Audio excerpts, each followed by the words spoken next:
because we had another question come in that's it's a regularly performing vocalist slash rhythm guitarist in a local 90s cover band. Yes, that's my favorite decade. Yeah. And have been on the fence about going to a custom fit IEM due to fit and security of my current IEMs. Is there an IEM recommended for my application? So that kind of gets back to, the differences and different artists prefer different ones. If Drew, can we throw up the frequency spectrum and Michael, so can you kind of take us through just some of the differences between, like, as you go from 7 to, 9 and then like all the way up? Yeah. So for a guitar guy, there's lots of recommendations. Like I said earlier, all of our products sound amazing. So there's a lot of factors that we factor in. For a 7, I think a typical like safe bet that I typically go to first is the UE7. You can see here with the green line. What you get with the UE7 is a pretty neutral sound. It's got a nice bass response that you can see on the green line there. And then you got a nice presence in the mids, go up a little past 1K there. You got, it's a nice monitor that's going to just have a good sound. It's going to be a great starting place for you. And, on the top end, you can see like up at 10K, some of the things, some of them perform a little bit differently there, but the 7 is going to be loud. It's going to be kind of in your face.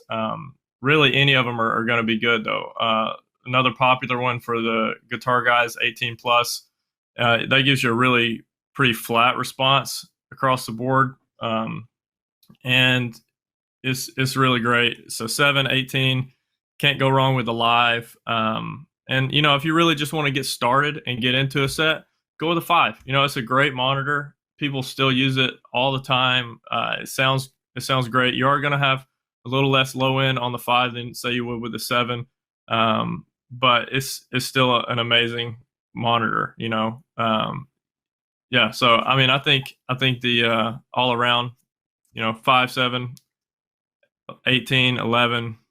Those are kind of my go-tos for guitar guys. Michael, can you speak to the what the component differences are between the, like, as they go up? Is there a difference of components and internal structure of the monitors? Yeah, totally.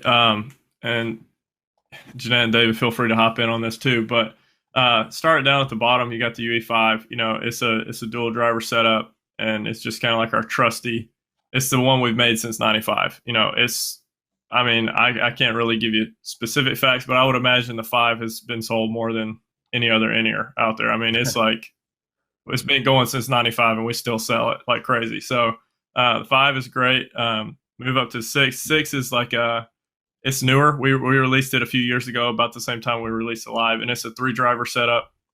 You got 2 dynamic drivers, and then a balanced armature for the high end. So you get this like nice warm low end, nice crispy highs. Then we move up to the 7, 3-driver as well. And you'll notice a lot of our stuff, like we have 3 models that are 3 drivers. So we're not like going out being like, okay, we need to create a monitor with 12 drivers. We kind of hit a target sound. Like we want to create a monitor for this specific purpose, and whatever we need to design the driver, to design whatever, we do that. And so, we got the 6, the 7, and the reference are all 3 triple drivers. They have 3 drivers, but they sound totally different.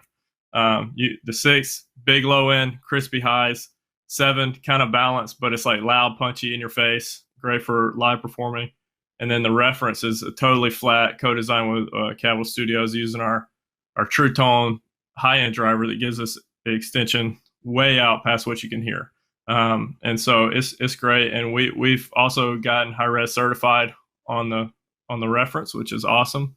And put it on a bench, and they've tested it, and it will produce sound out to 40K, which is, we have that. And then the 11, it's a 4-driver setup. It's loud in your face as well, but it's like a big low end. So if you really like to feel the music, the 11 is the way to go. And not to say that the low end it's not a negative low end. Like you can be an acoustic guitar, like Ed Sheeran uses the 11, and plays acoustic guitar and sings. Like it just gives you this feel, you got to feel. And so it's really cool. The 18 falls kind of in the range of the reference in a way, but it's tuned more for live performing, just a bit. So you still get this nice flat response.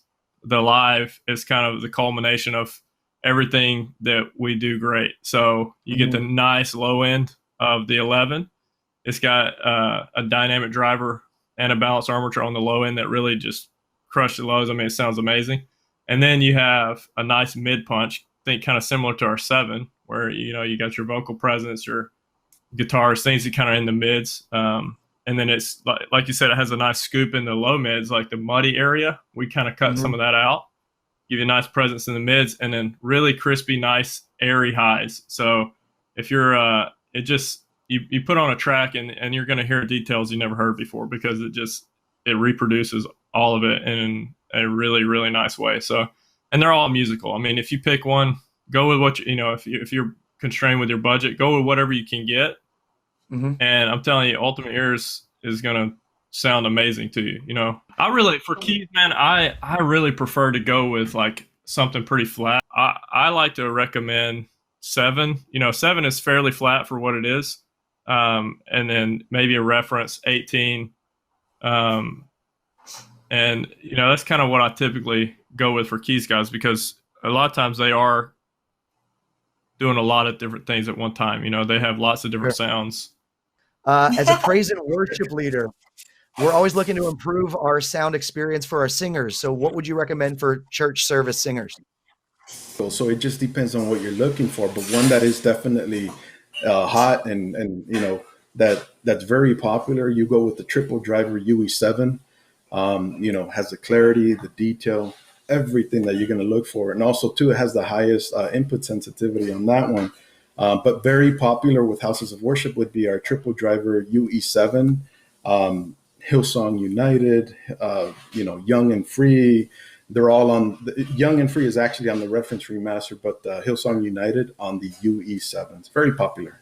If you've ever been on stage and you've had that situation where you wanted to hear a bit more of the outside sound, we have the solution for you. What we do is we drill out a tiny little hole on the faceplate here, and it's very, very low key. It's not something that's a big hole or anything like that.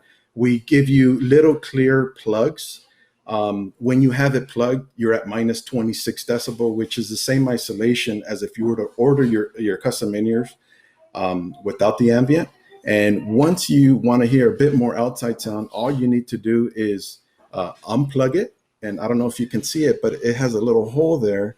Now it takes you from minus 26 dB to minus 12, allowing more bleed to come in. And keep in mind, you're in full control of that. You can actually have one sealed, like I have here, and one open here. So depending on the position of the stage, if you want to be fully isolated on the right side, you can do that. If you want to have more bleed on the left, you can also do that, vice versa. You're in control of that.